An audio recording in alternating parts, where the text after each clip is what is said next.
Welcome everyone. I'm Julia Miller and I'm pleased to be hosting this presentation with Sean Shannon, who has been involved with the Save Our Prison Farms and is now partnered with Calvin Newfeld,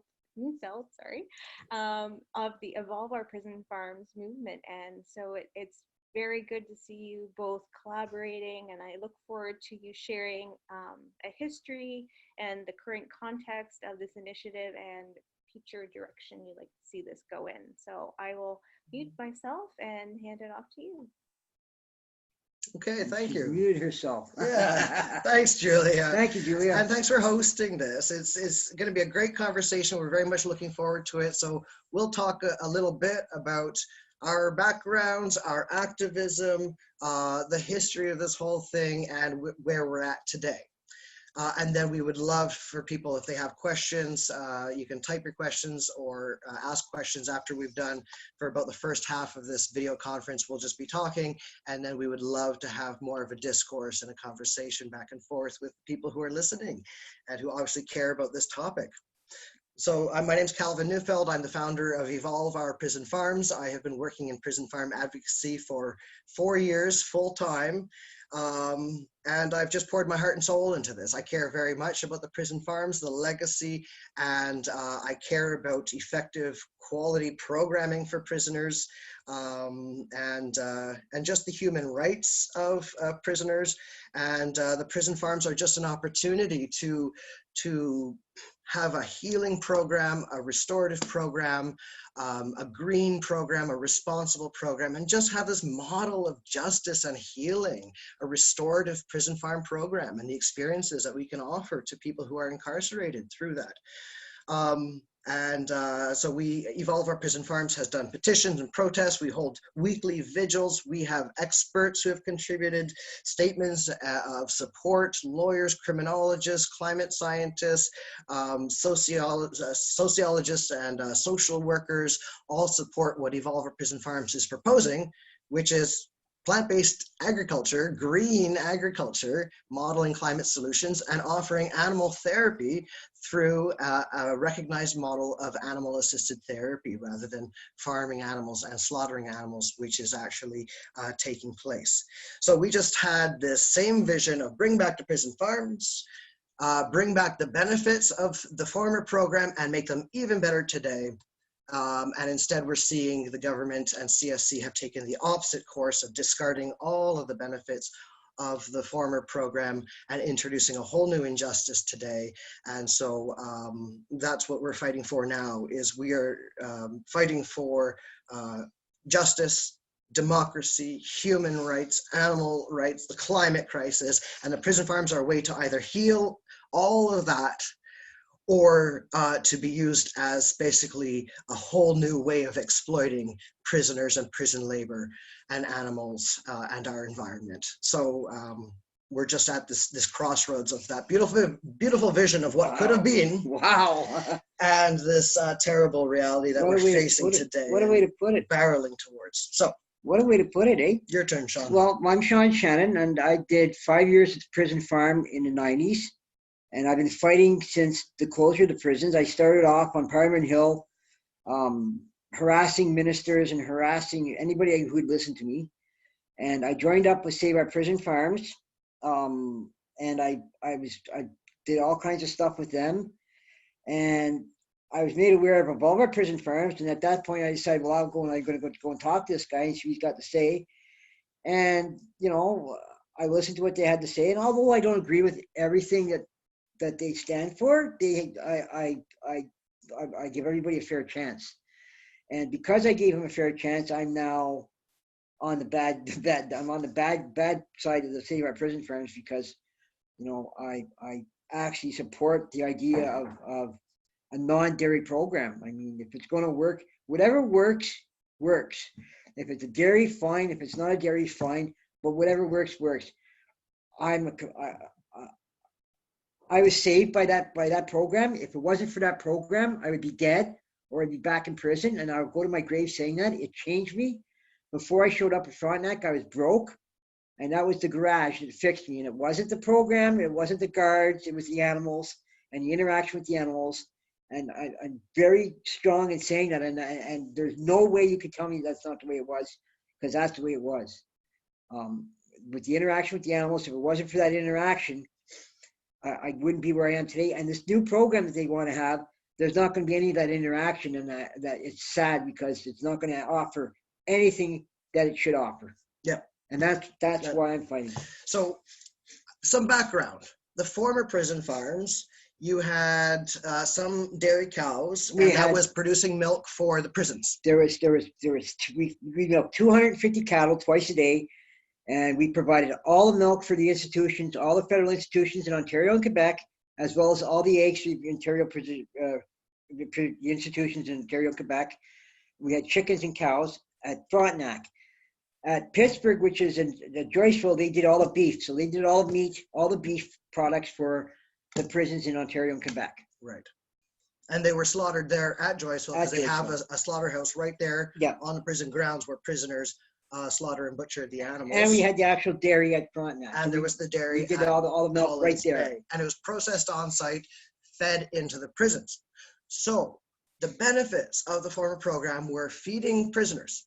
One, they fed themselves, and the pride and the satisfaction of your work being to feed yourself, feed your community, and the surplus going to food banks. People in need. And there was more of the one-on-one working with animals. Well, yeah, you were given a string of cows, you were given a string of 10 to 15 cattle, and they were your responsibility. So you looked at, that was your whole thing. You were given 10 or 15 cows. You know, there was a couple guys, and they were your cows. So if something went wrong, they could trace back and say, okay, who was looking after these cattle? So they kept an eye on everything that was going on. And you got close with the animals. Yeah, they had names. They had names. There was no numbers. They all had their own names. They all had their own personalities. They all had their own intricacies, you know. And you basically, it was like they were your animals. Yeah, exactly. And so then this new program that was shut down by the Harper government because we had it too good. Because we had it too good, and we weren't learning anything. We weren't going out and getting jobs as farmers. We weren't learning any marketable skills. But I was under the understanding that program was for rehabilitation. Guys were getting out of there and not coming back to prison. And I thought the whole part of CSC, the whole point of CSC was rehabilitate guys so they don't come back. And that's why that program worked, because guys weren't coming back. Yeah. You know, they weren't coming back because the program worked. And that was the main aspect of that program. Right. And now they've changed it so it's going to be not anything like that at all. Right. So this new program, the Trudeau government made an election promise. We are going to reverse this unpopular Harper decision. We're going to bring the prison farms back. Yay! But situation has changed, because when they closed the prison farms, after that, they privatized the food production, the food service model for corrections. So it now is contracts with private companies, which I believe may have been one of the major factors in closing the farms. They said, oh, well, it doesn't teach employable skills, or it's losing money. And they were actually losing money. The documents show that it was operating at a loss. But instead of fixing it and making it work better, they just shut it down. And I believe that a big part of that was, in order to proceed towards privatization of food services, as long as the prison farms were feeding prisoners, they couldn't privatize the food service. They shut the farms down, privatize the food, and then with Trudeau coming back saying we're going to bring them back, they can't go back to the old model because they can't feed prisoners anymore. Then they had to find an external market for products from the prison farms, and at the exact same time, the Trudeau government was investing millions upon millions of dollars to bring in a Chinese infant formula factory. It's a Chinese-owned, Chinese state-controlled infant formula factory, the top domestic infant formula producer in China. And it's their first time building a factory outside of China. They located in Kingston, right between the prisons. And, how convenient. And then the government announced that the prison farms are not feeding prisoners, and it's going to be goats, not cows. So that took a lot of people by surprise, because a lot of people who were fighting for the prison farm, they were wanting to see those cows back. Well, the whole point of our campaign for Save Our Prison Farms was to get the original cattle back. That the cows they had there were from the original herd, which was a prize-winning herd. Long heritage, prize-winning cattle. I mean, we took them to the fair every year, and they won prizes at the fair every year. They were a great breed of cattle, and they really produced a lot of milk. I mean, they were top producing cows. you know, and they decide, well, no, we're going to bring back goats. So Goats. so they're not going to have any of those cattle back. And the they're- reasons you being know, that the cows are not going to be there anymore to make milk for prisoners. And they had already sold off all the milk processing equipment. So, and it's not going to feed prisons anyways. And the cow system in Canada has a dairy quota. So it's a supply management system. You have to purchase quota allotments in order to do cow dairy in Canada. And so goats are not controlled by quota. And that infant formula factory wants milk from 150,000 goats, which far exceeds Canada's current entire supply. So the federal government, in order to meet the needs of that facility that it had invested millions of dollars in order to open up new markets for the dairy industry. And that's all documented. It's all in the access to information. This was a move to open up new markets for a struggling dairy industry. And so to use the prison farms to supply that, and you're going to have a government funded operation, they're going to do 1,500 goats in a fully indoor factory farm. which means no interaction with the animals. No interaction, no names, just numbers, carousels, milking, machines, automation, indoors. So button pushing. And then people said, wait a minute, the cows, what about the cows? Yeah. And so a few people kind of spoke up. The members of the Prison Farm Advisory Panel said, no, this isn't right. We want you to buy our cows for the program. And the government changed. But because they're not feeding prisoners, the government had to arrange a special allotment of research quota. And it's very clear in writing that the milk from those cows is not going to prisoners or to the market. It's not going to anybody. What are they going to do with it? Just dump it? I don't know what research quota ultimately means, but it's not for prisoners and not for the market. So it's in this special limbo category. So the relevance, and I genuinely believe that the government had to backtrack, realizing this is going to look bad, so we have to throw the cows in. So this was about appeasing some people who just want to see cows in the fields. Now, Evolve Our Prison Farms from the beginning has recognized the importance of those cows, that heritage, the history, and how they are symbolic of the prison farm program, and how those cows, the individuals, healed people like Sean. It was them themselves, their charisma, their unique personalities. So how do we bring back the prison farms today? And if they're not feeding prisoners, then why are we having the cows there at all, except for the therapeutic benefits? And they should adhere to a model of animal therapy. This is a recognized structured intervention approach. I work with sanctuaries all over North America to some degree or another, and they have programs, animal therapy for at-risk youth, for people who have been incarcerated, for military personnel and police personnel who have post-traumatic stress disorder. This is a therapeutic program, and it makes absolute perfect sense for that to be the way that we see those animals go back to the prison farms, while also using the land to do any number of things to model agricultural climate solutions. Let the prison farms be a pilot project in justice, healing for prisoners, healing for animals, healing for our environment. And what we're seeing instead is that it's the exact opposite. It's going to be the exploitation of prisoners for external markets, for private corporations, for international trade in a factory farm. No individualized animal interaction, no therapeutic benefits to this, with a few cows added in for no reason. No reason. It's not to feed anybody. It's just thrown in. And now they also brought in beef cattle at Joyceville Institution last summer, and those beef cattle are all dead. They were all shipped off to slaughter via auction. And then they purchased a second batch of bull calves. And CSE has confirmed to us, we heard through the grapevine because people talk to us from within the prison system, and we heard that some of those bull calves died, and we followed up with CSE to confirm. They confirmed that some of the bull calves died under unknown circumstances. They won't tell us how many died or how.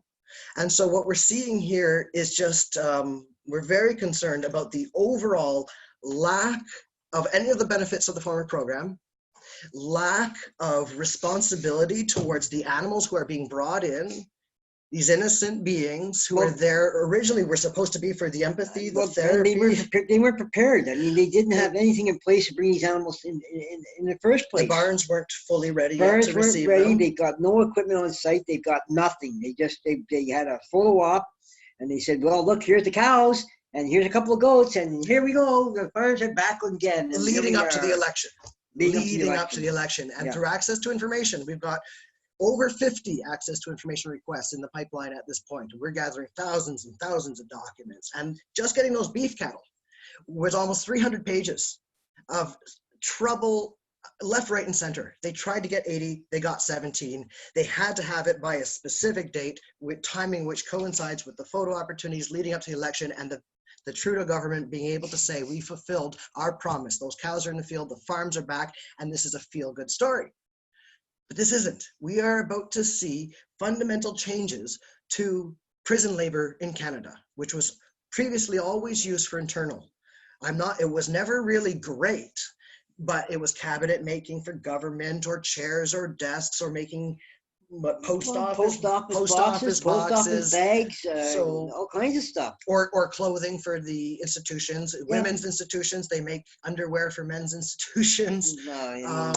So it was still not very good programming, but it was for internal government purposes almost exclusively. And now the new prison farms are opening a door for this entire program to specifically and exclusively serve external markets and international markets and wealthy, powerful private corporations. But for no incentive pay. For no incentive pay.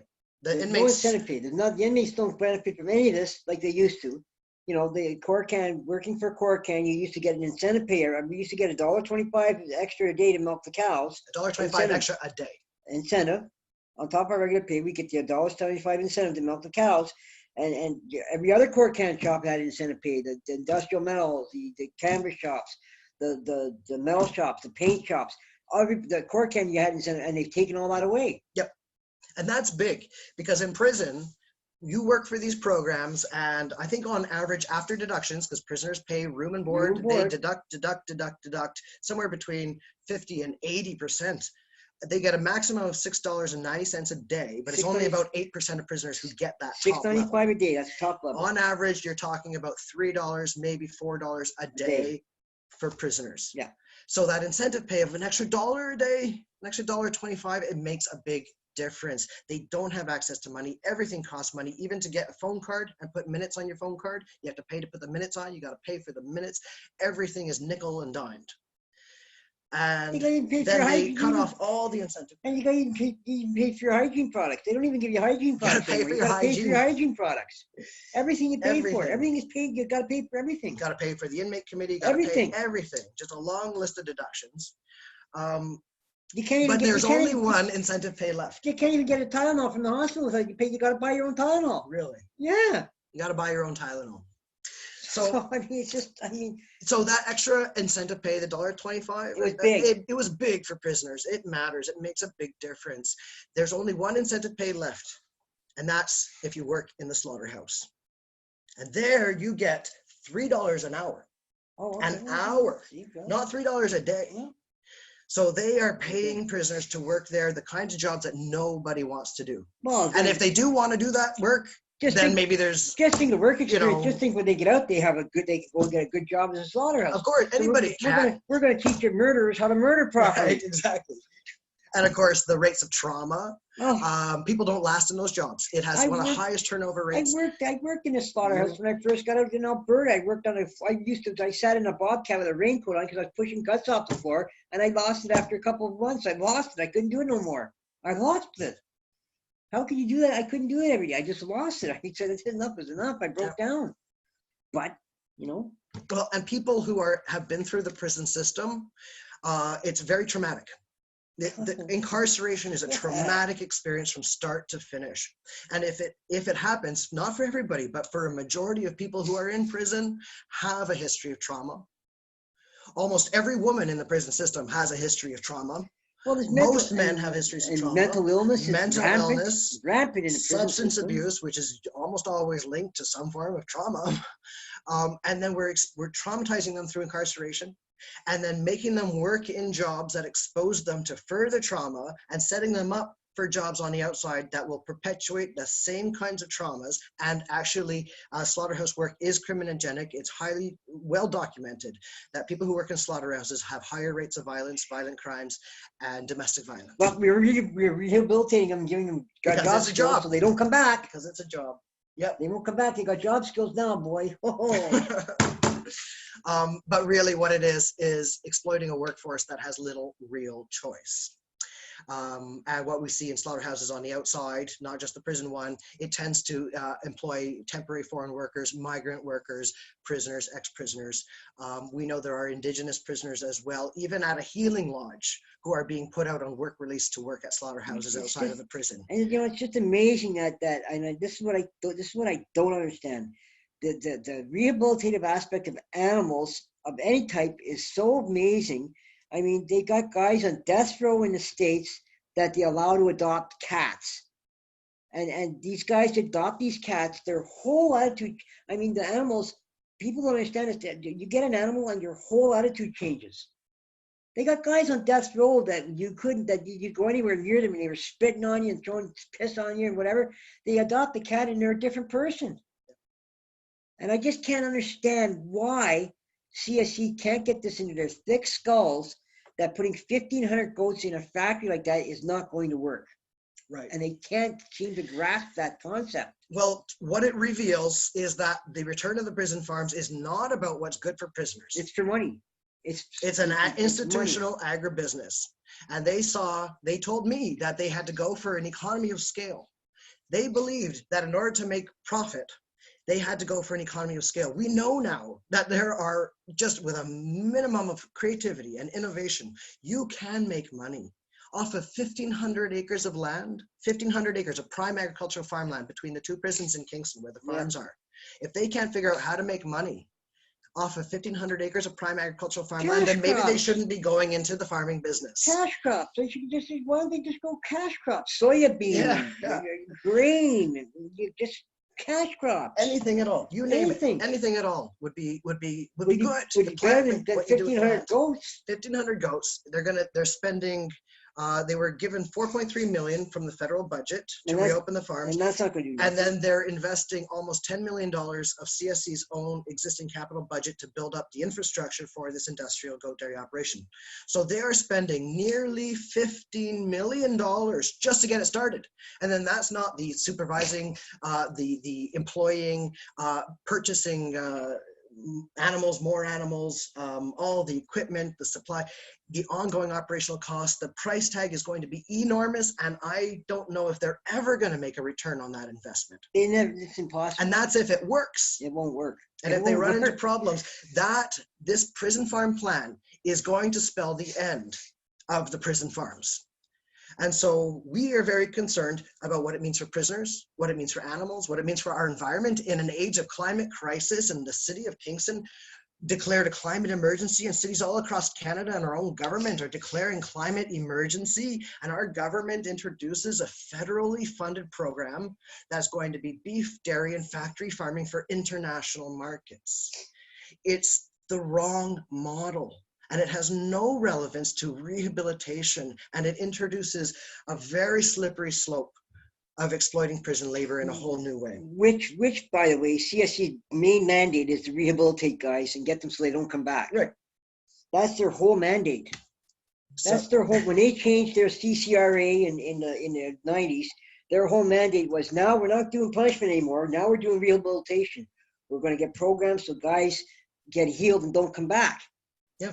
So how is this going to work? The guy's got he's going to get no experience at all, other than pushing a button. Right. And they expect this guy to go out and not commit any more crimes and be all fixed because, hey, he worked on a prison farm, so he's going to be okay. Yep.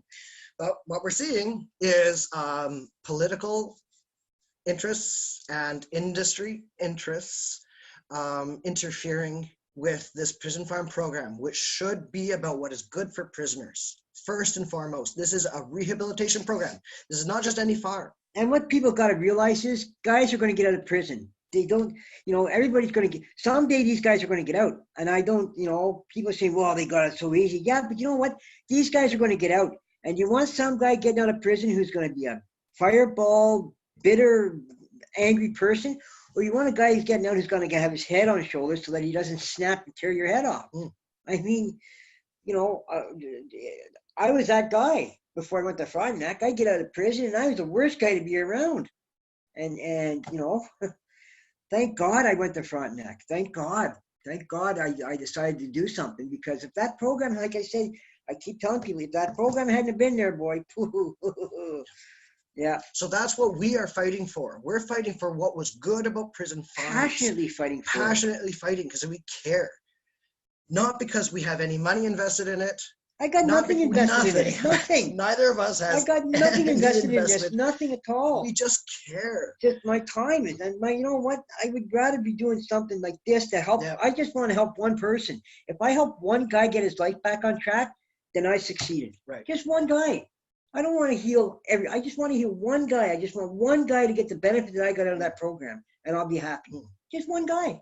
That's all it's going to take. I'll be a happy person. Now, how does it feel knowing that that's what you're in it for, that's what I'm in it for, and to think that our prison farm activism is being used now by government and CSC to justify this new thing? You're in it to help a single person, anybody, to help make a difference in a life. And now that's being used to justify the exploitation of a vulnerable workforce and programming that has no relevance to prisoners whatsoever. I don't want to be used for that. I don't want my activism to be used to justify this in any way. The Correctional Service of Canada, CSC, is the Correctional Service of Canada. Yeah, well, I was already told that I'm not allowed to do certain things and talk to certain people because, you know, that's wrong. And who's certain people? Well, I can't say that. You know, we're trying to be on my best behavior. Of course. But there are people who just want the farms back. That's right. No matter how. No matter how, for their own profit. And I'm not allowed. And you know, this is wrong. These farms are there to help. You know, it's all about helping the guys inside. And if you want to profit off of a prisoner by helping a prisoner, then you know what, you're in the wrong line of I wouldn't say work, but you're in the wrong line of thought, I guess. You know. And activism. Well, yeah. I mean, you're not. What's the whole point of you're not doing anything by that. That's not activism. The history of profitism. Profitism. The history of prison farm activism was about standing up against the government doing something wrong. Getting the original. When they shut down that program, people came together because the government was doing something and we wanted wrong. that. We were fighting to get that same program back, not this new one. We fought. I started this fight to get that same program back, not this model they're going on now. Yeah. If I had known that they were going to go this way, I would have given up a long time ago. But they sprung this on us at the last minute. Yep. Yep. At the last minute, they decided to get the goats. And then people had to decide. They let us along. Do I voice a concern here? Right. Do I say this is not what we fought for? Or do we accept it for fear of derailing the whole thing? Because they led everybody along to believe that they were bringing the original program back. And at the first announcement that Mark Collin made at Joyce, and I was there for it, that first announcement at Joyceville Institution, they had a goat, and nobody questioned what a goat was doing there. Nobody questioned that. And so CSC already knew what they were doing at that point. And they never mentioned nothing to anybody. It was, hey, the cows are here. Promise kept, promise made, promise kept. The cows are coming home. And that was he told. I still got that clip. No. And just very recently, through the Access to Information process, through the Prime Minister's office, documents were released. And there was an email string where the Prime Minister's office, right when they made that announcement, contacted CSC saying, can you send me the analysis on why you're opting for goats instead of cows? And there was no other information. So I called up the Prime Minister's office and said, there's some documents missing here. There should have been a response to that question from the Prime Minister's office. And they investigated and found that CSC never issued a response to that. They didn't even have to explain to the Prime Minister's office why they were going with goats instead of cows. There was no accounting, no accountability, no transparency whatsoever. And that's part of our worry about this whole thing, because people who fought for the prison farms care about prisoners, they care about animals, and almost everybody cares about this climate emergency, right? So almost anybody who cares about these things would not be in a position to support this new prison farm model, which is just wrong. It's just, they sprung on it. They just, But the politicians and the media have not been actually reporting and being honest and transparent about what the new prison farms are and what the implications are. Everybody was caught by surprise. Everyone was ready to just say, the farms are back. This is a great story. We got our ending. We got our victory. We got our victory, and this is not a victory at all. No. It's not what I started fighting for. I did not start. If I known this was going to be at the beginning of the fight, I wouldn't have fought for it as passionately as I have been. Yep. I don't think anybody would have fought as passionately as they had been if they'd known this at the start. Yeah. Exactly. And that's so back when the farms were closing, there were so many people who came out and said, no, this is wrong. The government, we will not accept you doing this. And that's what we need people to do again today, to step up. And especially if you've been a part of the prison farm activism in the past, I believe we all have a role in what's happening today and a responsibility to say, no, this is unacceptable. And I will not be used to justify this. And so we're at this point now where this thing needs to change now, immediately, or shut it down. Shut it down. If you're not going to do it, if you're not going to bring the original program back, then shut it down because it's not going to work. We want the benefits of the original program made better today in light of everything that we know and everything that's possible. We got a clean slate. And if we allow that factory to be built, if we allow that pipeline of infant formula to be fed by our prison system, then where do we go from there, and how do we stop that then? We need to stand up now. So we're hoping that people in Kingston and across Canada and anywhere in the world watching this story, this is happening right now under our noses, and we need to do something about it because we know too much now about how prison labor can be used and turned into what's been described as modern day slave labor. We know what it takes to heal this climate crisis. We're turning into the States. We're turning into the same prison system like in the States. Yep. You know, where they just factory, the guys are just factories. They work guys until they're practically dead. And they treat them like dirt, and this is going to do the same thing. It's going the same way with this program. Yep. And if we let it continue, then it's just going to open a door for them to do this in every other prison. Yeah, who knows? Maybe every prison in Canada will start feeding that facility. They need goats, 150,000 goats. I mean, what we want to see, Sean and I and all the prison farm activists who don't have some, all of the prison farm activists who were in this for what's good for prisoners, we need to come together and say what prison farm, remind everybody and remind CSC and our government what prison farms are about, what the benefits were, and what prison farm activism means. And it's about holding our institutions, holding our governments to account, and saying no when they're doing something that is obviously wrong. And your suggestion. Well, the thing they knew that program worked because even Mark Collins said it. That thing, that the program works. There's an example, and he used me, and there was a couple of us in the audience, and they pointed us out and said, "These guys are an example that this program works." You're proof that it works. And that's exactly what they said. 23 years in prison, 5 of that farm, and if I had just spent that 5 of that farm, I'd still be there. Yep. And I'm not. There's so that's no what doubt we're in my fighting mind. for. Now, how do we use the prison farms? How do we inspire that vision for people in Kingston and Canada and our government and corrections? What can the prison farms be today? I like your idea best. What is it you say that the prison farms should be? There shouldn't. You've said it to me a few times. There shouldn't be one hungry person in Kingston. No, that's right. There shouldn't be one hungry. No, you're right. There should be one hungry person in Kingston, Frontenac, Addington County. Figure out how to make money if that's what it's about. They've got enough land there to feed half of Ontario, for crying out loud. With the cash crops they could come up with and the vegetables they could put out there, they got enough that there shouldn't be one hungry person in Kingston or in Kingston, Frontenac, Addington. There shouldn't be one hungry person. That's right. I'm sorry. I forgot. Yeah, exactly. You're right. And that feels good. And it makes the guys in prison feel good. They're actually doing something. They're helping people out.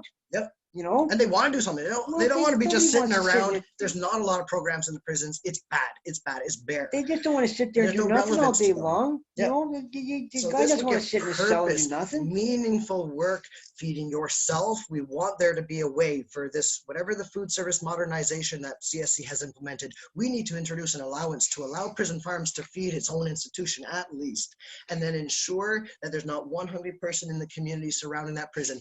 And if that's the pilot project, because what's happening in Kingston is going to be a pilot project that is going to determine the reopening of prison farms across Canada. That's right. And because So there's if there are four, factories for there's 4 other prison farms in Canada that are waiting to see how these 2 work. exactly, and this is going to be a pilot project. So is this going to be a pilot project in injustice, or is it going to be a pilot project in justice?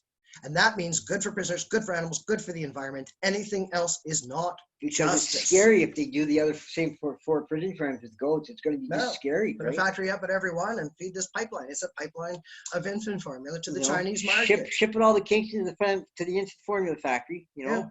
Yep. Oh, God. So we need to make sure that this stops here and now and goes no further, and call our government while they're committed to delivering on this promise that they made. And they promised not just to bring the prison farms back, but they told me personally, our government wants the best possible model for our prison farms. Well, they should want the best possible model so that guys don't come back. And if that means Exactly. they got to have an animal rehabilitative or whatever, you know, if it means no dairy, then fine. But you don't want guys coming back to prison. Yeah. We don't want the recidivism rate that we got. Canada's recidivism rate is atrocious. It I was is just very telling high. I was just telling Calvin, I watched a program from Norway, 20% of the recidivism rate. Their recidivism rate is 20%, which is insanely low. Which is crazy. Yeah. You know, and that's why, because they treat prisoners like human beings and they've got programs that work, Yeah. you know, and you come to Canada, it's like they're so far behind the times, and it's just like they don't care about the guys. If they're making money, that's all they care about. Yeah. And that's wrong. That's wrong. And that's why the prison farms are this lightning rod for justice. Yeah. And we can't let go of that now. We have to hold on. Holding on to the prison farms and what's possible is holding on to a better future for everybody, all of society at every level. Scary to think that guys, you know, that 75% of the guys get out, come back. That's scary. Yeah. Because that's what our recidivism rate is, 75%. Yeah. So our system is not working. 7 out of 10 guys come back. That's insane. Yep. That's insane. It shouldn't be like that. No. It should not be like that. The CSC's mandate is rehabilitation, and this is not rehabilitation as far as I'm That's concerned. right. And so the prison farms are a way to begin planting that seed of change and doing something right. And this is not just about doing something right for prisoners, even though they're the ones most directly impacted, and the animals, obviously. But this is also about changing the system for the sake of people who work within the system, the staff, the guards who are exposed to dangerous working conditions, trauma, high rates of post-traumatic stress disorder. I know people who work in the system. I have members of my family who have worked in the system, and it's traumatic, and it takes a toll on the people working there. And if the prison farms could be truly restorative, truly healing, and a place of joy, it would transform the lives of prisoners and CSC staff and society. Let's never mind the staff. Think about the people with the society. Guys getting out on the street and being changed. I'd rather have a guy living beside me who's got his head on his shoulders than some guy who's just bitter with the world. Yeah. You know, I don't want him for my neighbor. I want my old self for a neighbor. My God, no. No. Yeah. I want me today for a neighbor. No. And to me today is because of Frontenac, not because of it's Frontenac. The original program changed who I am. Yeah. And I'll go to my grave saying that. And if anybody, you know, there's nobody can tell me any different. I will go to my grave saying that. That program changed me. So we want those benefits back. We can do it even better today.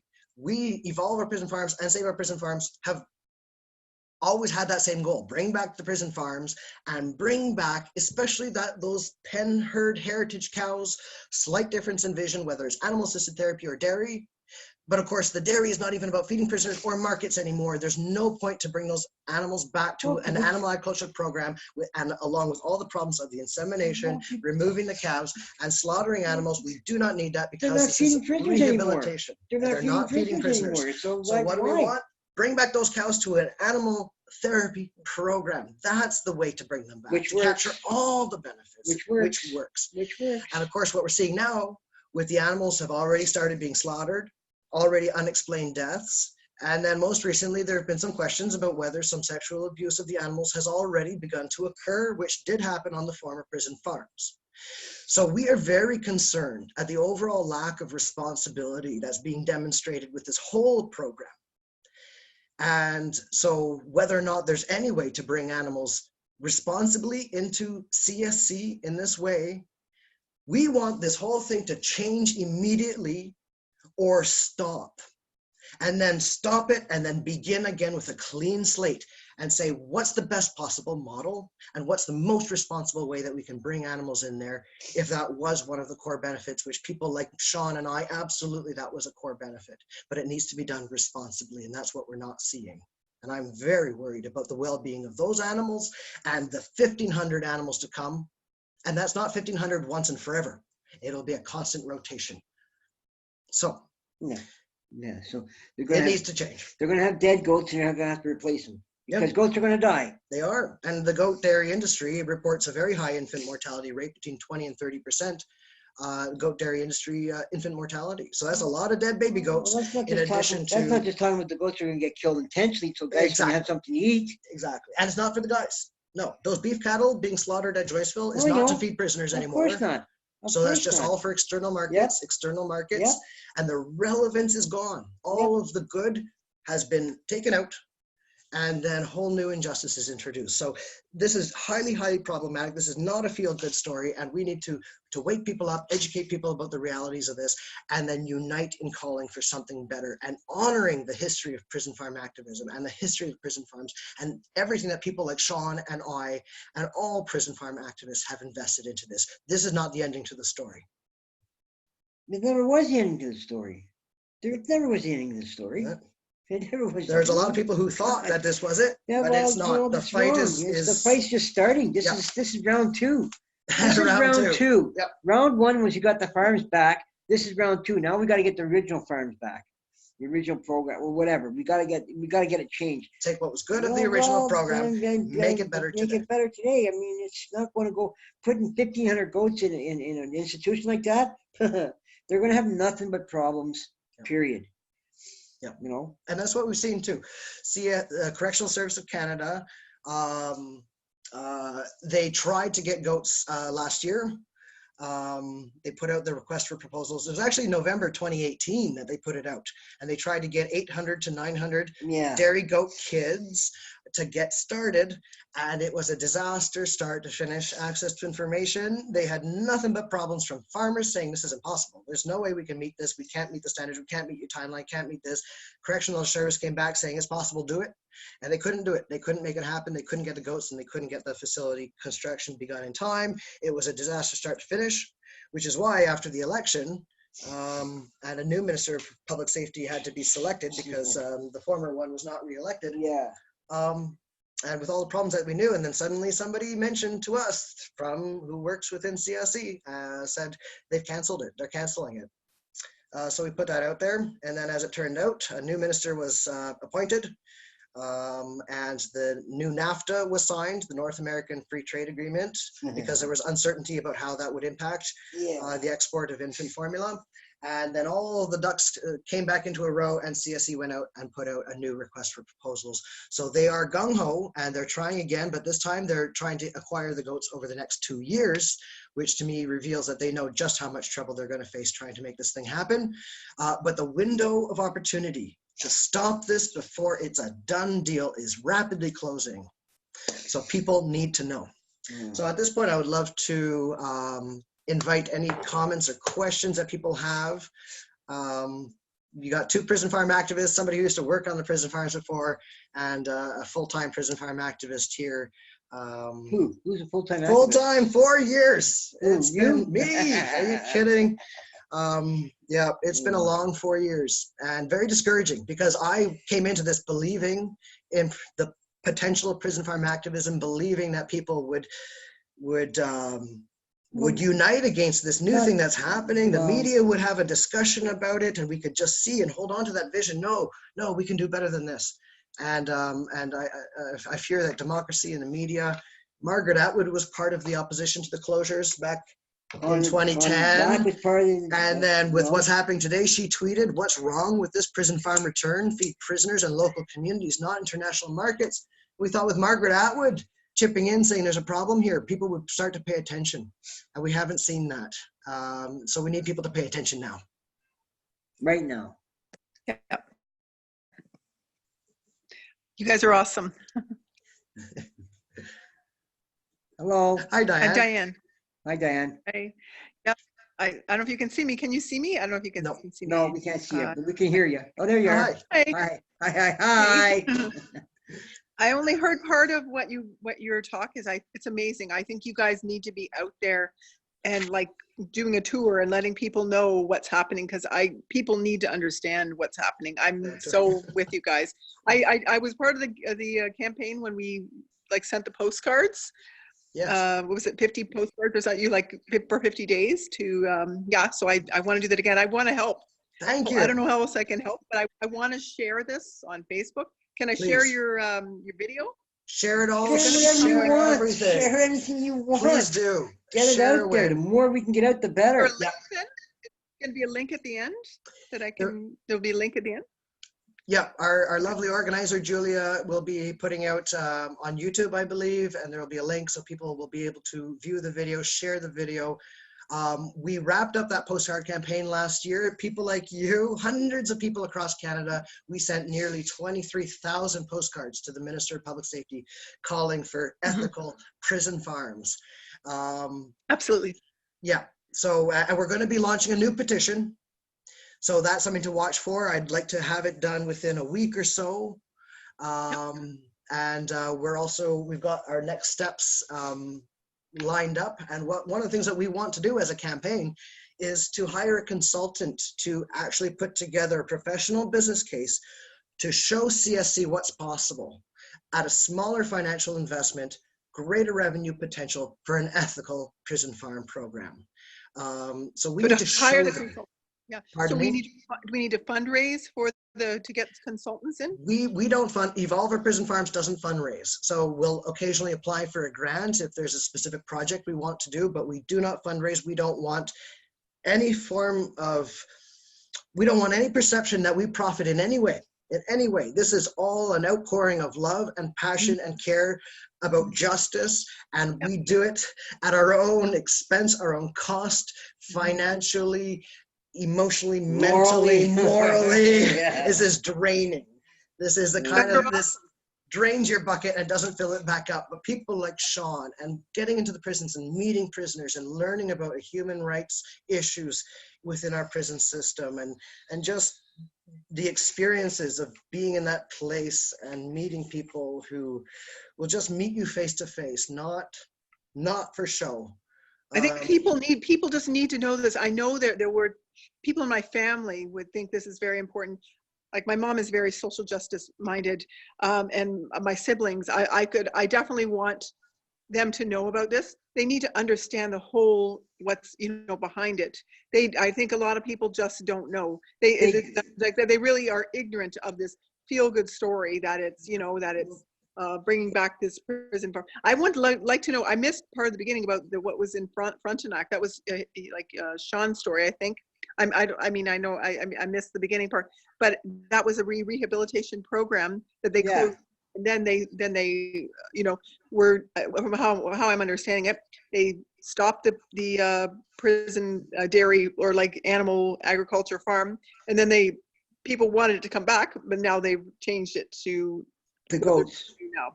What they're Industrially farming for international markets. There's going to be no interaction with the animals at all, like it was. There's going to be no personal interaction, and that's the whole point. The whole point of that program the whole thing that changed me was the animals. The interaction with the animals was the whole reason that program worked. Nothing else. The animals was the whole reason I changed. Yeah, that's amazing. No, I think that's so. I want to know: is there somehow can we find the timeline of when, like, what's exactly happening and when we can, because I don't know that would be something to know. How, what's exactly happening. So, what we can do, at those crucial points, because I like to share it with other activists, so they can get involved and they can, I know there will people that will be active in this kind of campaign. Wonderful. Yeah, I can be happy to put together a timeline, both historically and what's projected ahead. What we do know is that this entire process has run into delay after delay after delay. All the timeline keeps on getting pushed back. and push Mhm. back because they're running into all kinds of problems, but they seem very determined no matter the problems, the roadblocks, stumbling blocks, ethical issues, even legal issues. The export of goods produced in part or in whole using prison labor is illegal under international trade laws, GATT Mhm. and WTO. So this is very gray, even legal territory, let alone ethical territory that we're Yeah. facing here. But they're determined to push ahead because of the political and industry interests involved. And so, yeah, I'll put together a timeline that perhaps that can be shared, and just stay in That'd be- touch. Yes, Follow our Facebook. absolutely. Yeah, Yeah. we Yeah. report things in real time as we become aware of them.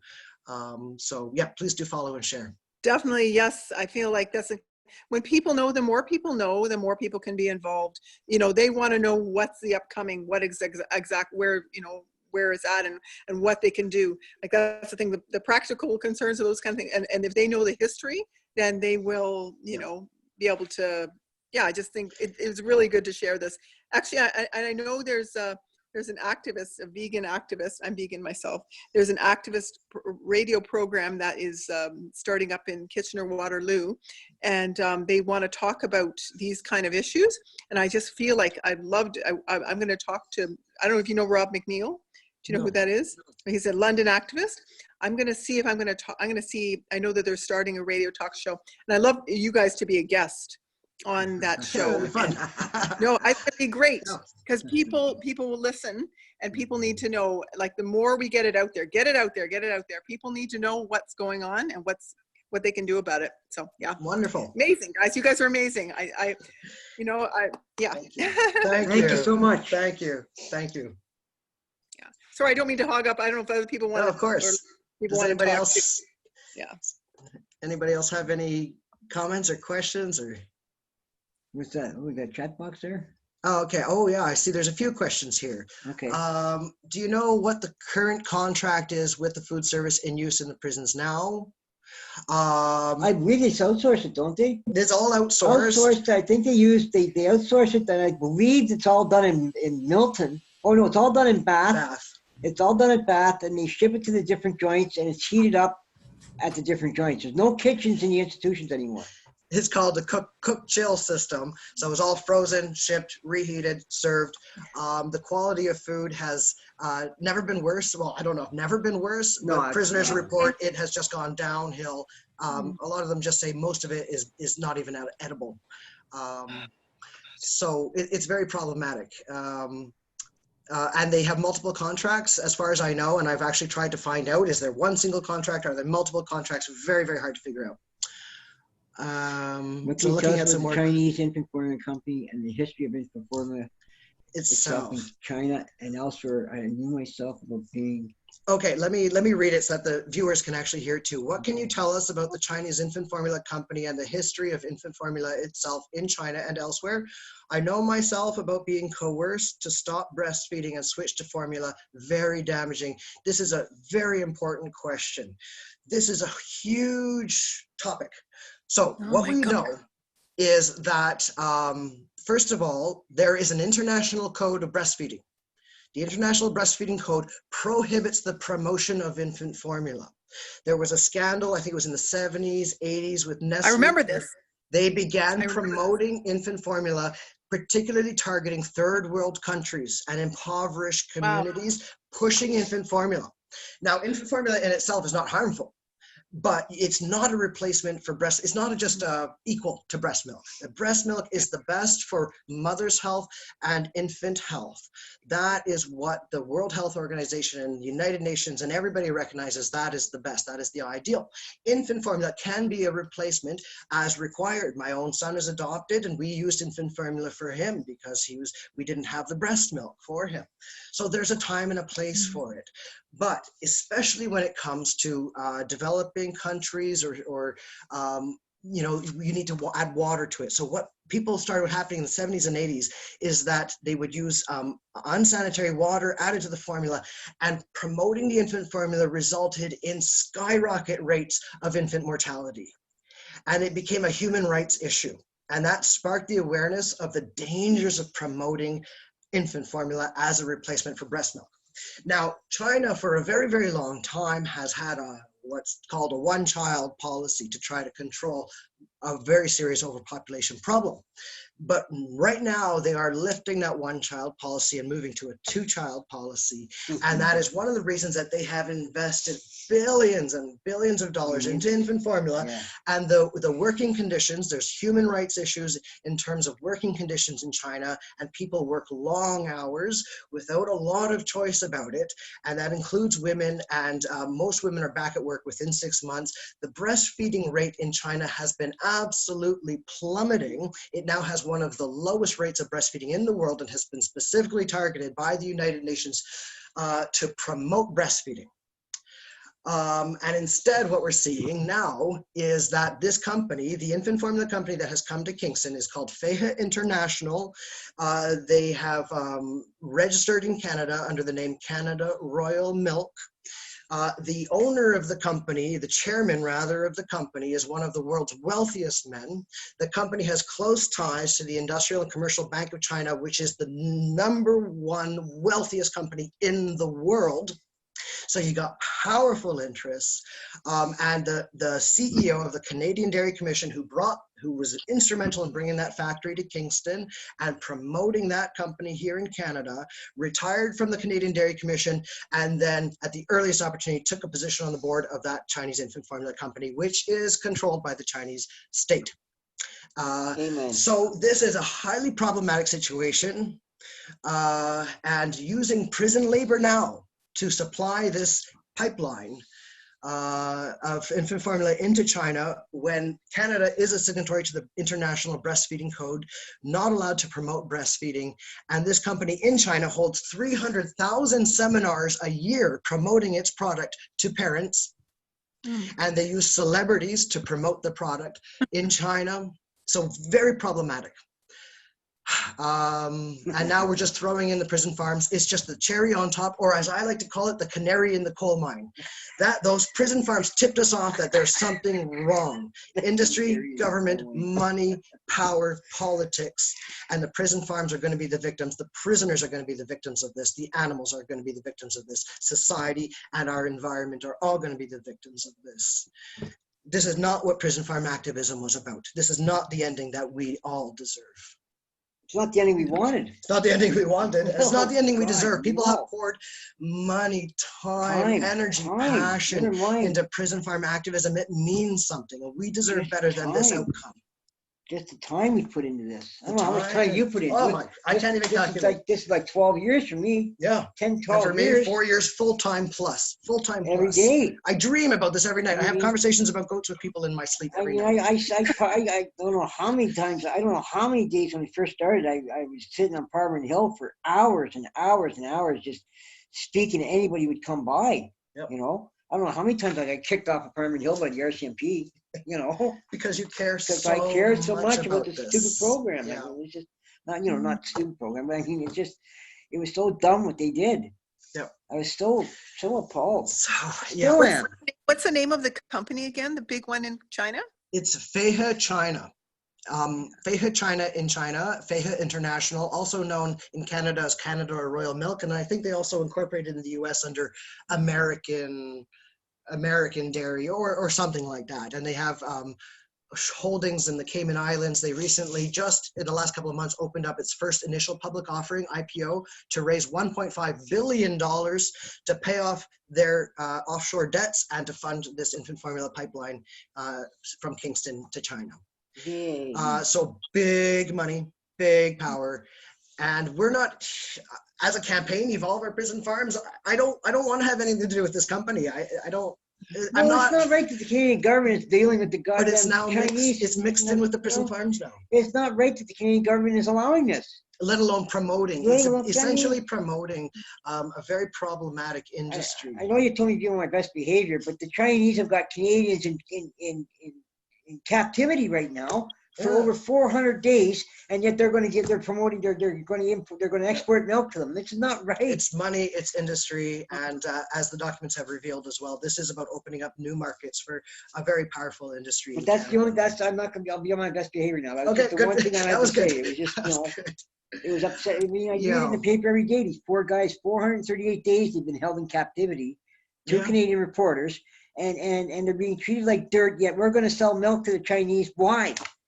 They won't even let our people go. Yep. So, And they came to Canada specifically, it's the documents are all there, their own documents, is to project an image of clean, safe, reliable Canadian milk, because there were the tainted milk scandals in China. Poppycock. 300,000 infants were killed, or not killed, very seriously sickened, 300,000 babies sickened when the dairy companies in China were adding melamine to the infant formula to artificially increase the protein content, and it sickened 300,000 babies and killed at least 6 of them.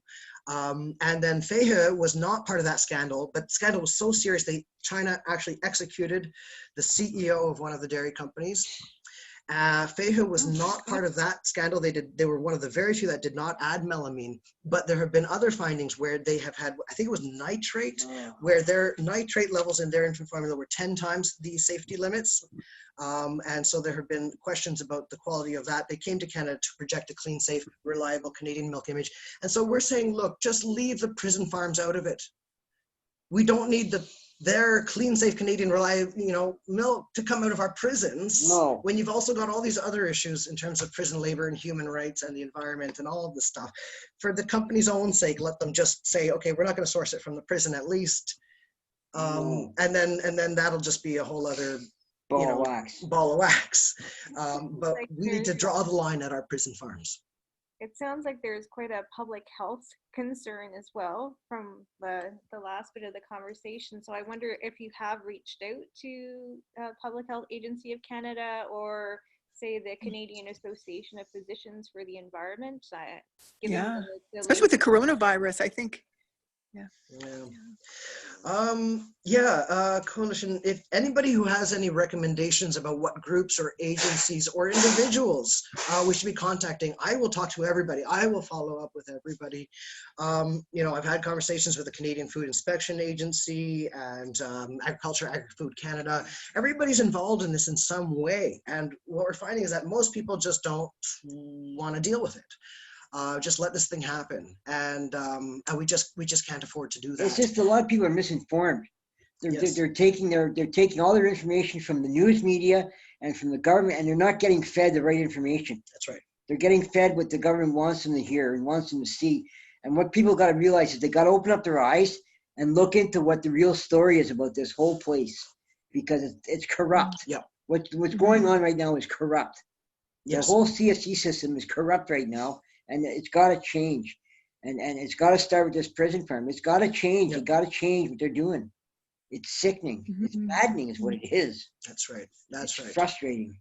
So in your history of the campaign so far, what has been most successful in helping to raise awareness of the truth and break down the myths and the misconceptions? And I'm just trying to think of how can we support the truth getting out there in a timely manner, because I find it's quite challenging trying to tell people about it. They think it is all about they don't see the difference between the Evolve Our Prison Farm proposal and the Save Our Prison Farm. And so many people said, oh, well, it's great the cows are back, but they didn't, it's really hard to burst people's bubble. It's like they don't want the bubble burst. Well, the problem was the government only showed them the one aspect of the farm. They just showed them the cows. They didn't tell them about the goats. Yeah. Nobody's been, the public haven't been informed about what the real operation is going to be. They were just seeing the cows. And the Save Our Prison Farm people showing them the cows, and the cows are back, and that was the whole thing was, hey, the cows are back, and that was it. Nobody was informed about the goats coming. Yep. The public have not been informed at all about the goats coming back. And no wonder, because this is not something that people will support. They had to keep it quiet. And that's what we've witnessed. Even though when the government first announced goats only, no cows. That's when everybody's red flag should have been going up. Why goats? I was already expecting that because a Liberal politician told us in 2016 it's probably going to be goats. And that was right at the same time we started looking around. We saw that that factory was being built and they were going to need a lot of goat I'm milk. sorry, what is the significance of having goats instead of cows? Sorry, what is the significance? Specifically that factory, which needs milk from 150,000 goats, which is far exceeds Canada's entire current supply. Our government has invested tens of millions of dollars to bring that factory here to open up new markets for the dairy industry. And the dairy industry is struggling. And part of the problems with bringing the cows back was that they're restricted by the quota. Goats are not restricted by the quota system. So they could very easily acquire the goats, send it. They've already got their buyer 5 kilometers from Collins Bay Institution and 25 kilometers from Joyceville Institution. So you got your buyer right there, close proximity, no quota restrictions. So then if some people came and said, no, no, no, we wanted the cows. So the government had to arrange a special, because it's not to feed prisoners anymore, they had to arrange a special research quota. They bought research quota through the Dairy Farmers of Ontario. Which I still don't understand what it is. It's just Research going quota. off into the ether. It's Yeah. not going to prisoners and it's not going to anybody else to use that milk. And of course, the production of milk does require that animals be pregnant, that they have the calves or kids, that those Yeah. are removed from them in order to harvest the milk for the humans. And when that's not even feeding anybody, then what are we doing? What are we doing? It's for show. And that's a problem because we care so much about this program. We care about the actual individual cows themselves. We care about these 1,500 goats that are going to be on their way within months or years. Who knows how long it's going to take them to make that happen. That's why they went with goats. It's all tied to this infant formula investment that our government has made. But they'll deny that. Well, They'll deny that no, there's any- I mean, They'll deny if there's any contract's been signed or anything like that. they will They'll say no deny that. contract signed, but of course they're going to sell through a broker. That's what we have found. So they're not going to have a contract probably directly between correctional service and the factory. They're going to have a contract with brokers. So they're going to sell the milk to the broker and the broker will be selling it to the factory. And we know this because we've spoken to the goat dairy industry and they say there is no market for goat milk right now. They're in 2-year oversupply. They don't know what to do with the goat milk until that factory's buying it. There's no market for the goat milk. And the MP for Kingston has confirmed, and a number of other people have openly confirmed, that the prison farms are going to be supplying that facility. But they've been sowing doubt around the terminology around contracts. And they can't comment. All the access to information is redacted because these are negotiations that are underway. So they don't actually have to reveal anything of their business plan until it's a done deal. So, and of course, Correctional Service of Canada is notoriously closed, not a lot of transparency. So getting answers to any aspect of the prison farms is extraordinarily difficult. And that's just now. We're only within the first few months of this program being reinitiated. And already there have been deaths and unexplained circumstances and potentially some sexual abuse as well, which is very hard to confirm unless we actually get either a prisoner or a CSC staff member to speak with us directly. Hopefully we will get somebody who would be willing perhaps to speak under condition of anonymity, because whether you're CSC staff or a prisoner, you're at risk if you talk about things that go on behind the prison walls. And then what's going to happen when it's a factory farm? Indoors, no public oversight, with Minimal supervision. minimum supervision, and a constantly rotating workforce, because these are inmates who are within a year or two of their release. Yeah. And so there's like a lot of changeover. And if you Yeah. do something wrong, you're back behind the wall, you're Yeah. off the job. Yep. So there's just huge amount of changeover, Huge turnover. huge turnover. So there's just depersonalization across the board. And what we're seeing here is that in this new prison farm model, both prisoners and animals are being reduced to units of production whose value depends on their productivity and their profitability, instead of something like an animal-assisted therapy program, a sanctuary program where the lives of the animals have inherent value, just like the prisoners, just like all of us. Life has Yep. value. You are valuable like those animals are valuable. So it's just the opposite mirror. Yeah. It's sickening. It is. It's sickening. It's sickening. Yeah. We need to change this. Yeah. Yeah. So really what we need is for people to care, watch, find out, call your MP. If you know people in media, talk to them. We need the media desperately because there has been a failure. The reporting was first, oh, it's goats only, no cows. Where are the cows? Then they added the cows and then, the cows are back. Feel good story, all is well. Yeah. And then there will also be goats. And that's the reference over and over and over again. They're bringing back the cows and there will also be goats. It's a side note. When the cows were the side note, the cows were the afterthought. That's right. The cows were the afterthought because the goats are going to be the main part of the program. Yep. And CSC has confirmed that. I think it was Chris Daly or Chris Stein made the statement to the media that the goats are the main operation of the new prison farms and that the milk is destined for the Fahey International Infant Formula Factory. So there's just no question about it. This is what's happening. That infant formula factory is the reason they are reopening the prison farms. We've been told that. I can't prove it because they just won't release the documentation, but there are people who live in Kingston near the prisons, know the guards who work in food service, and they said that the only reason that they got that federal funding to reopen the farms was because of that facility opening. Which doesn't surprise me. Yeah. Disgusting. Yeah. So. Yeah, very disturbing. Welcome to Canada. Welcome to Canada. I mean, come on, Canada. We can do better than this. Canada's a good country. We can do better than this. The bar you. in prisons is set so low. There's so much apathy in prisons. And we need to set that bar high. That's where we should be investing our care and attention as a society and to do right. If we do right within our prisons, how much better are we going to do in every other aspect of society? The problem is, society doesn't care about the prisoners, but society doesn't realize 95% of the guys who are in prison today are getting out. That's right. They're going to get out one day, and you know something? They're going to get out bitter, and they're going to get out vengeful, and they're going to get out mad, and they're just going to keep recommitting crimes, and they're going to be committing crimes against you. Yep. And that could have been me. That could have been me, but I went to that program, and the only reason I'm not that person is because I went to that program, or I'd be the guy committing those crimes. Yep. Because I was a bitter man before I got the Frontenac. I was a bitter human being. Because they make you that way. Yeah. They make you that way in that place. You're not treated like a person. You're treated like a piece of dirt.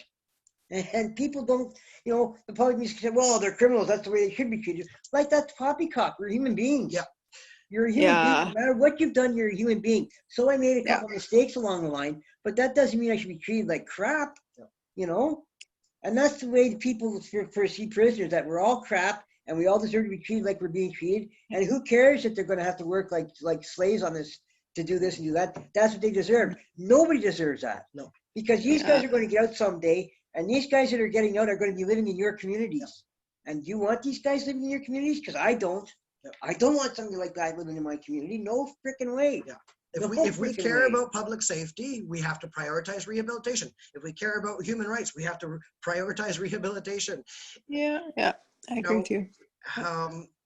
And if we don't, as a society, if we say they deserve what they get, lock them up, throw away the key, treat them any way you want, as the worse, the better, then I believe that when people come out worse than when they went in and commit some further crime, that as a society, we are responsible. That's right. We share in that responsibility. That's right. Because that's the way it used to be. It used to be lock them up and throw away the key. And it used to be we were smashing rocks at Kingston Penitentiary. We were smashing rocks and working like dogs. That's the way it used to be until they changed everything.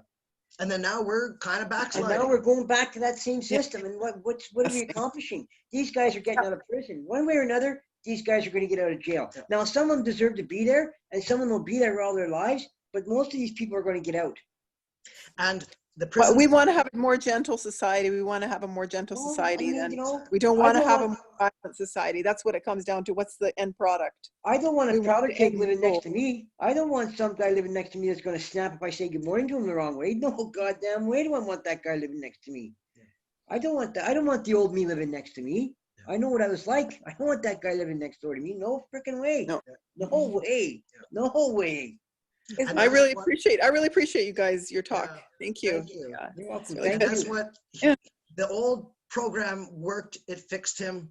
We need to bring that back and make it even better. Even so better. We can make the difference in the lives of people, make the difference in Yep. society, for the climate, for And every reason. like I told Calvin 100,000 times, if I can help one guy change, then I've accomplished something. Just one, all it takes is one guy to get what I got out of that program, and I've succeeded. That's, I don't care if 100 guy, I just want one person to change. And that's all I care. Just one person can change, then it's been worth it for me. Just one person. I wanted to ask, so you were saying about, I don't mean to interrupt, you were saying about having a timeline.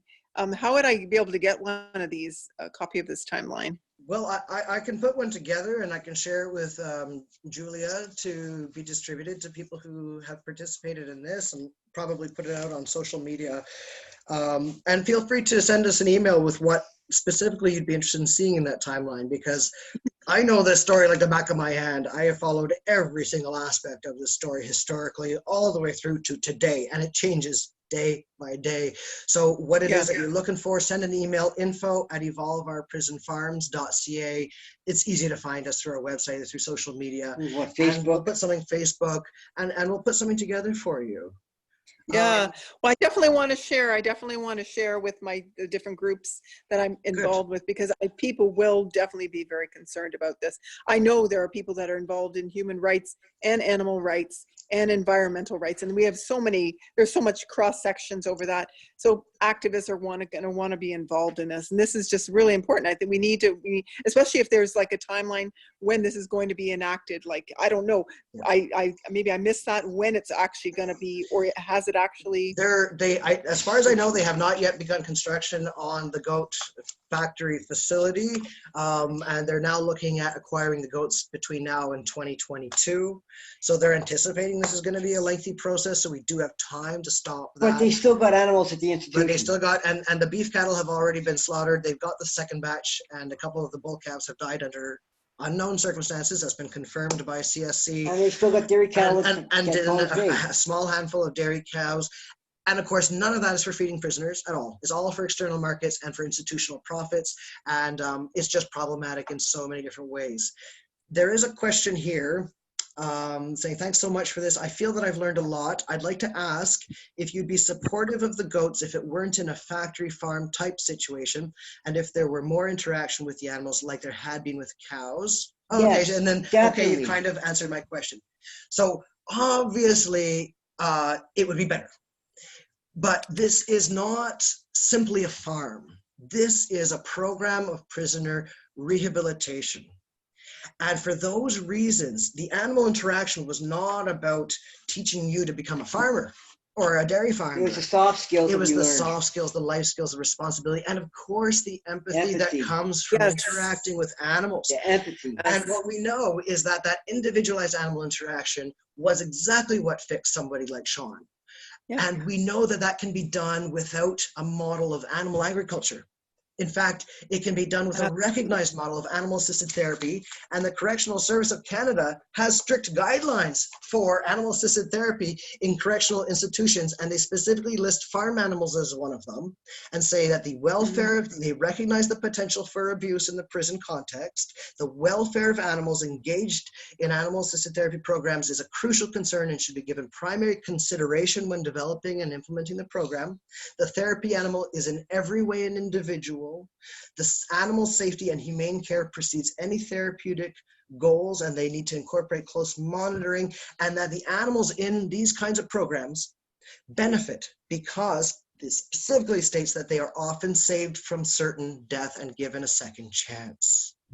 Beautiful. And these animals are being brought onto the prison farms. If it's an animal agriculture model, they are there, they're under a death sentence one way or another. And their babies are as well, one way or another. You told me one time, because a lot of people just also don't know, a lot of people don't know about the prison system and maybe don't care. And a lot of people don't know what the realities of animal agriculture and maybe don't care. They're food animals, they're farm animals, that's their purpose, right? But they're individuals. They have unique, there's no difference between a dog and a pig and a cat and a cow and a goat, right? And the realities are that in order to harvest milk from animals and to harvest meat from animals, it involves slaughter. There is no other way to run an animal agriculture operation. And they have to have babies to get the milk. Pregnancy is the only way to get an animal like a human producing milk. And then in order to harvest it, we have to take away the babies. The male infants are typically slaughtered within days or weeks of their birth. Yeah. That's the industry average. It's just a standard way of doing it. Yeah. And for prisoners to have to ship all these babies out to the slaughterhouse, how does that impact? This is a program of prisoner rehabilitation and therapy. So yes, if it weren't a factory farm, it would be better. But it still is not the most appropriate model for a program of No, 'cause therapy and it was still hard. It rehabilitation. was still hard when we had to go in. When I had to go in and take a baby calf away from her mother, I was putting my life at risk because them cows they were wanting to kill me when I would go in and try and take the calf. They knew what you were there to They do. knew what you were Yeah. doing, and they were good. They were going to do whatever was in their power to stop that. So I mean, it's like that affected me. Of course, it affected me. It's like, oh man, what am I doing here? And they would crawl to each other, you said. They would cry. crawl, They would cry. and The mother would baby. be. We would be talking to each other, and it's oh my god. And you know, like it's just like that hurt. I mean, it affected me. Yeah. But I mean, So all know? that we've been saying from the start is all of that was good. You can capture all that was good. And then the aspects that were harmful and hurtful and damaging, we don't need them. It's simply not necessary. And in the new context where the prison farms are not even feeding prisoners at all, there's absolutely no point in reintroducing an animal agriculture program except to serve external markets for industry and institutional profits, and no benefits to prisoners anymore. Instead of going the opposite direction of saying, how can we capture all those benefits and then make them even better in the changed circumstances today? Mhm. Yeah. how No, can we help the guys? How can we help the guys in there, and how can we let them have the joy of feeding themselves, their community, and saving animals' lives? I've spoken to so many prisoners who have told me the stories of how much they care about animals and how protective, whether it's a frog or a chipmunk or a rabbit Or a pigeon, or or a a seagull, pigeon, a or bird. a bat, anything. A cat. Oh my god. David Suzuki did an interview with me talking about the potential for prison farms to be environmental and responsible, and also the human rights. He's very closely connected to the Indigenous communities, and prison issues are Indigenous issues in Canada. There is a gross overrepresentation of Indigenous people in the prison system in Canada. A recent report. I wish you guys could come speak at my school. Sorry. Oh, I work love in to. high school. Would I work love at high to. People care about this. They just need to Yeah. know. And they I need to work know at now David before Suzuki it's too late. Secondary School. Sorry. Sorry, Work- where? I work at David Suzuki Secondary School. Oh, wow. Oh, amazing. Laughing. Oh, let's do it. Get in touch with us. So there's just so much potential here for something truly beautiful, and the reality is actually very distressing. And like you've identified, it's the whole intersection of justice issues here. Yeah. I'm just Thank you. wondering if it's possible to do a letter writing campaign to prisoners to help empower them, to like give them a voice as well and a conduit. I'm not sure if that's an approach that's been tried before. And You gotta I'm be, wondering you how- gotta be careful. You gotta be careful when you're corresponding with prisoners, because every letter that goes into a prisoner is read by the administration, and if the administration doesn't like what Yeah. they're being told, they won't get the letters. So you gotta be careful how you write. You gotta be careful how you word anything going to a prisoner. It'll all be read. My understanding is that the mail system, even in the prison, still is there's the rights. The federal mail system is protected. So unless there's a security issue, the correctional service is not allowed to withhold mail, but there's no privacy. And then of course for prisoners, you're making what, $2-3 a day, and a stamp costs $1. And then they also have to buy your envelopes. But if we And the send paper. them- And the paper. And So the pens. if we send them self like stamped envelopes that are you can't send stamps or envelopes, anything that has an adhesive. I learned that the first time I did a mailing. We sent to all the inmate committees with a returned self-addressed signed envelope. Everything got returned saying, because you've included a stamp, everything's getting returned. So it's very, very hard. But as a campaign, Evolve Our Prison Farms, we correspond with by now a couple dozen prisoners across Canada. And a lot of them are watching this and paying attention, and they see right through what's happening. They're not surprised. Not surprised. But a letter writing campaign to prisoners is a good idea, but like I said, you just got to be careful how you word it, because they mightn't take it from the prisoner, but they can use it against them when it comes to their correctional plans and stuff. It's just It's challenging. any kind of leeway they can get against a prisoner, it's And that's why sickening. when we hear things, whether it comes from somebody who works for CSC or worked for CSC, or somebody who's incarcerated by CSC or formerly incarcerated by CSC, when people talk to us, they are at risk. The information that we gather is extraordinarily hard to obtain, and we worry there have been some consequences for some people who have supported our campaign in different ways. And so when people second guess or cast doubt or try to work against our campaign, there have been some people who have tried to just spread doubt, don't listen to them, don't talk to them, and cast doubts about the information that we've obtained, whether it's through access to information, whether it's confirmed by CSC, or whether we hear it directly from people who work within CSC or live within there. That comes at a price and at a risk to people. And that we would really like for people to recognize and be grateful that there are people trying to bring about transparency and to respect the democratic process here. And everybody has a right to a voice.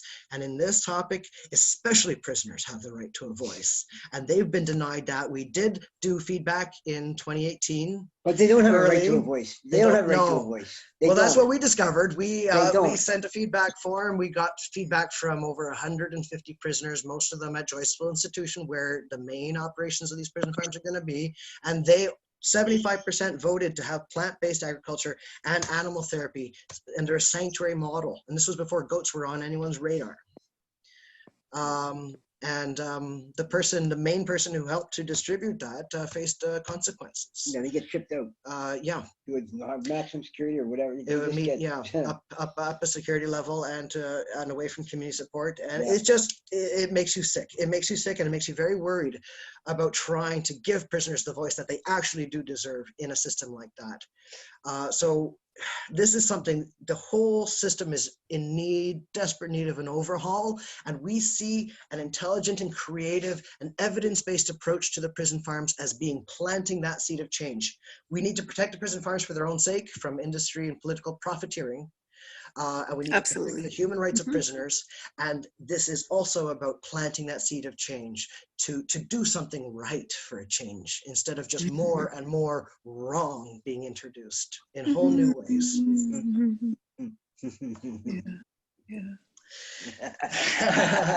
So we're in it, Sean and I, and thousands of people. We've got support from people like Margaret Atwood and Dave Suzuki. Fred Penner was in Kingston playing music when the farms were shutting down, and he heard what's going on now, and he says, no, this is terrible. It seems like they're more interested in profits than what's good for prisoners. And we've got thousands of people across Canada watching this. We have over 14,000 signature petitions. We're going to be starting a new petition soon, and just keep this on the radar. We've spoken with Canadian senators who are very concerned about what's happening. We've spoken to the Correctional Investigator of Canada, politicians, knocked on every media door, and then some. And then some.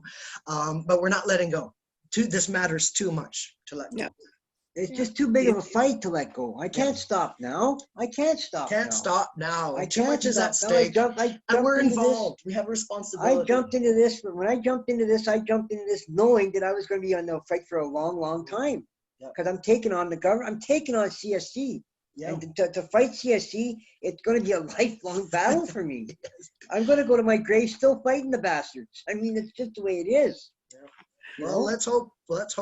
I mean, it doesn't take that long. No, it's not going to take that long. I hope it doesn't take that long, but I'm prepared to take that long. Sometimes, once in a while, the underdog can become more powerful than the institutions. Well, I never People thought power.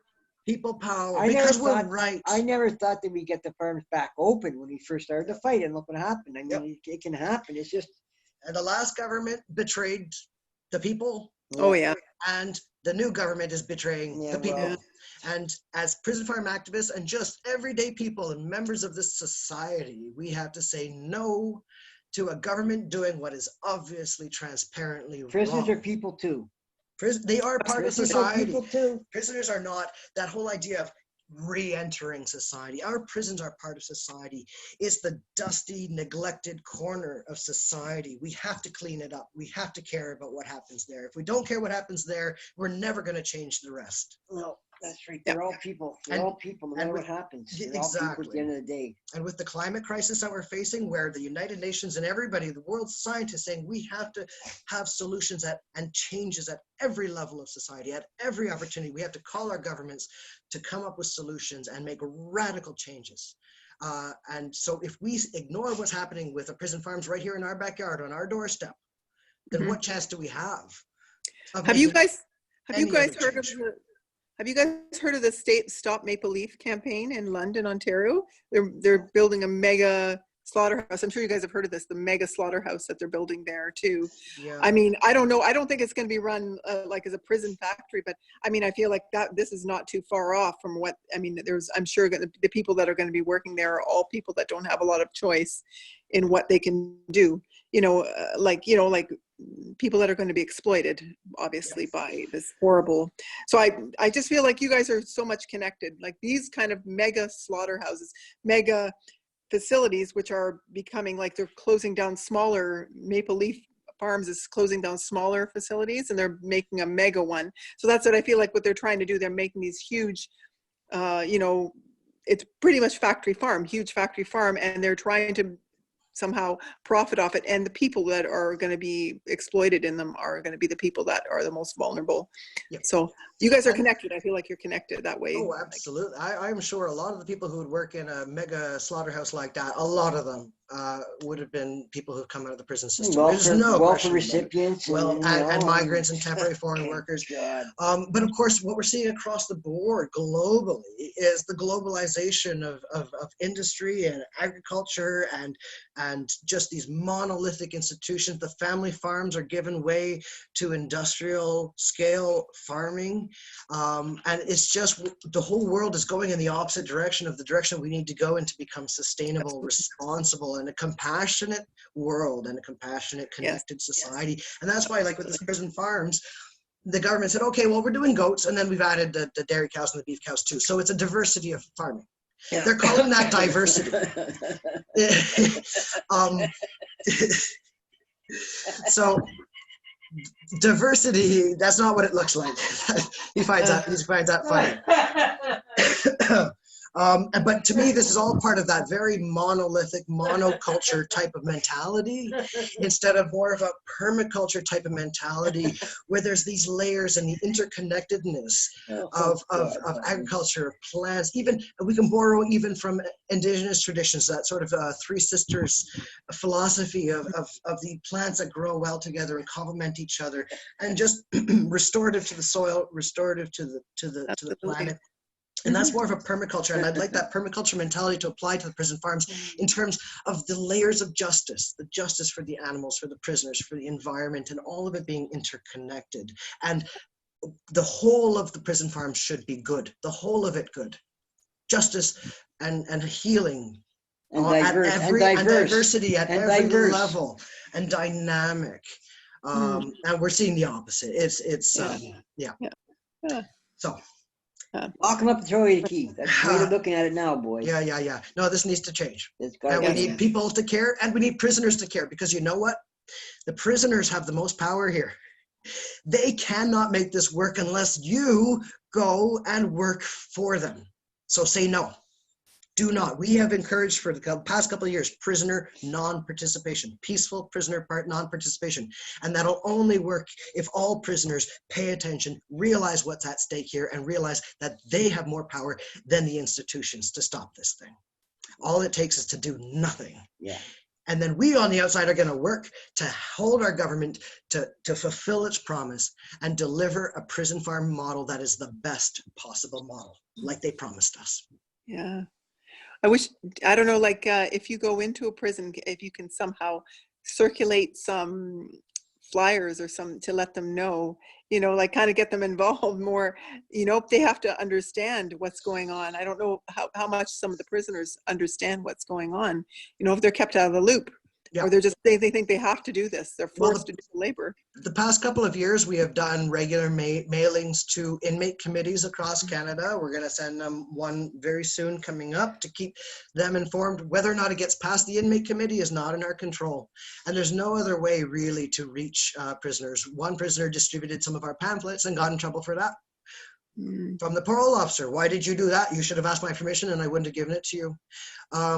Now, that's not to say that that's what the system, like all guards, there's a lot of guards who want to allow community connections, allow prisoners to distribute a pamphlet and stuff like that. But once in a while, you run up with somebody who's got an issue with you, and it can have consequences. So very, very hard. But we're going to be broadcasting this through CFRC Prison Radio, which broadcasts into the prisons in and around Kingston.